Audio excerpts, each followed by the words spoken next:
வணக்கம் சார். வணக்கம். சென்னை உயர்நீதிமன்ற வளாகத்தில் வழக்கறிஞர் தாக்கப்பட்டிருக்காரு. அதை பற்றின உங்கள் கருத்து? நிச்சயமாக சட்டம் யாருமே கையில் எடுக்கக்கூடாது. அண்ணன் திருமாவளவன் அவர் கார் வரும்போது நான் அந்த காணொளி பார்த்தேன். அந்த காணொலியை எல்லாம் செய்தி சேனல்லையும் நான் பார்த்தேன். அதில் என்ன நடக்குது அப்படின்னா, அங்கே ஹாட்ஷிப்ஸ் ஆப்போசிட்டில் பார் கவுன்சில் கிட்ட அங்கே எப்போவுமே எல்லா வாகனமும் மெதுவாக தான் போகும். ஏன்னா அங்கே ஸ்பீட் பிரேக் இருக்குது. நானும் ஒரு வழக்குரைஞர் தான். நானும் அந்த இடம் கடக்கும் போது ஸ்லோவாக தான் போகும். ஏன்னா அங்கே பார் கவுன்சிலுக்கு அட்வொகேட்ஸ் வந்து போயின்னு இருப்பாங்க. அதனால அங்கே ஒரு ஸ்பீட் பிரேக்கும் இருக்குது. அங்கே ஃபாஸ்ட்டாக போக முடியாது. அங்கே ஸ்லோவாக தான் போக வேண்டும். அவருடைய அண்ணன் திருமாவளவன் கார் வருது. அந்த வழக்குரைஞர் போகிறாரு. போகும்போது அவர் ஸ்லோவாக போகிறனால இந்த கார் இடிக்கிற மாதிரி போயிருக்கு. இடிக்கிற மாதிரி எட்ஜில் நிற்குது, பட் இடிக்கலை.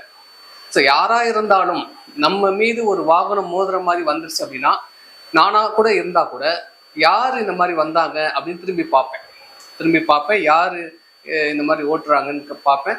சில வேளையில் உணர்ச்சி வசப்பட்டு அந்த டிரைவரை திட்டுவோம். சரிங்களா? ஸோ அவர் டிரைவரை திட்டியிருக்காரு. அதுக்கப்புறமா அந்த காரில் அண்ணன் திருமாவளவன் அவர்கள் இருக்கிறத பார்த்துட்டு அவர் ஒதுங்கி போறாரு. நீங்க அந்த காணொலியில நல்லா பாத்தீங்கன்னா நல்லா தெரியும். அவரை கிட்ட அவரை திருமாவளவன் அண்ணன் அவர்களை பார்த்த உடனே திரும்பிடுறாரு. அதுக்கப்புறம் எந்த ஒரு பிரச்சனையும் அவர் பண்ணலை. ஆனால் அதை மீறி அவருடைய தொண்டர்கள் அவர் மேல அடிச்சது நிச்சயமாக தவறு.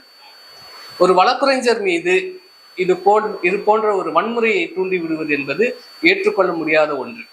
அண்ணன் திருமாவளவன் அவர்கள் இதை சொல்லி செய்தாரா இல்லை சொல்லாமல் செய்தார்களா என்பது விசாரணையில் தெரியும்.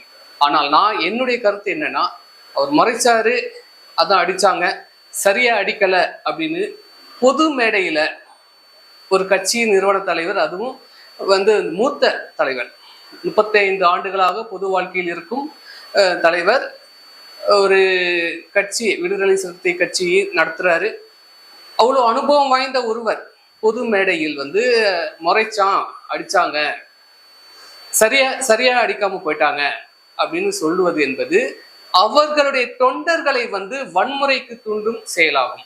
சார், இந்த பிரச்சனையை பார்த்தீங்கன்னா ஒரு ஜாதி ரீதியான பிரச்சனையா கொண்டு போறாங்களே சார், அதை பத்தின உங்க கருத்து சார்?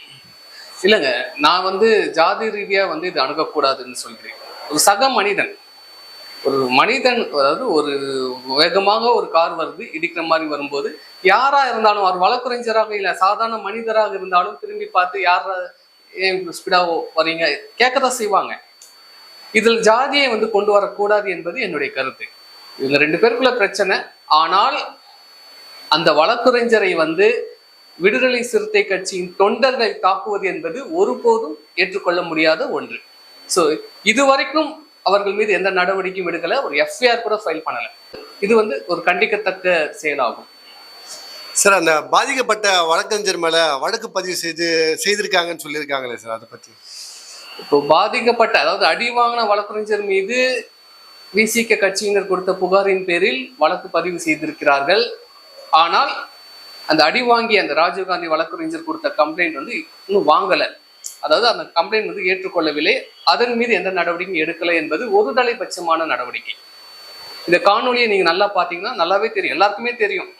ஒரு வண்டி மோதுற மாதிரி வருது, ஆனா மோதலை நான் ஒத்துக்கிறேன். அவர் முறைக்க தானே செஞ்சார். வேற ஏதாச்சும் தகாத வார்த்தைகள் பேசினாரா இல்ல அடிக்க வந்தாரா? அது எதுவுமே செய்யல. அவர் என்ன பண்ணாருன்னா, முறைச்சா நீங்க அதற்கு உண்டான உங்ககிட்ட காவல்துறை இருக்கிறது, காவல்துறையின் மூலம் நீங்க நடவடிக்கை எடுத்திருக்கலாம். அதை விட்டு அவரை ஒரு தனியாக இருந்த அந்த பைக்கை சாலையில வீசி அடிப்பது, அவரை சுட்டு போட்டு தாக்குவது என்பது ஒருபோதும் ஏற்றுக்கொள்ள முடியாத ஒன்று. இது மிகப்பெரிய தவறு. சார், இந்த சம்பவத்தை பார்த்தீங்கன்னா காவல்துறை சரியா அவங்களுடைய கடமையை சரியா செய்யல அப்படின்னு சொல்றாங்களே சார்? இல்ல, நான் அந்த காணொலி பார்க்கும்போது தெரியுது, இந்த சம்பவம் உண்மையில் அந்த காவல்துறை அதிகாரி அவர் தான் காப்பாத்தினார். ராஜீவ்காந்தி வழக்குரைஞரை பார் கவுன்சில் கூட்டுன்னு போனாரு. ராஜீவ்காந்தி வழக்குரைஞர் தானா போகல, அவர் தான் அந்த தொண்டர்களிடமிருந்து காப்பாற்றி உள்ள கூட்டு போறாரு. ஸோ அந்த விதத்துல காவல்துறையினர் சிறப்பான பணி செய்திருக்காங்க. என்ன தெரியல, அவர்களுடைய மேலிடத்திலிருந்து அழுத்தமா என்னன்னு தெரியல. அவர்கள் வந்து இது குறித்து விசாரித்து முதல் தகவல் அறிக்கை பதிவு செய்ய வேண்டும். முதல் தகவல் அறிக்கை பதிவு செய்து இது விசாரணை செய்து யார் மீது தவறு இருக்கிறதோ அவர்கள் மீது நடவடிக்கை எடுக்க வேண்டும். ஆனா இது நாள் வரைக்கும் காவல்துறையினர் அது செய்யலை.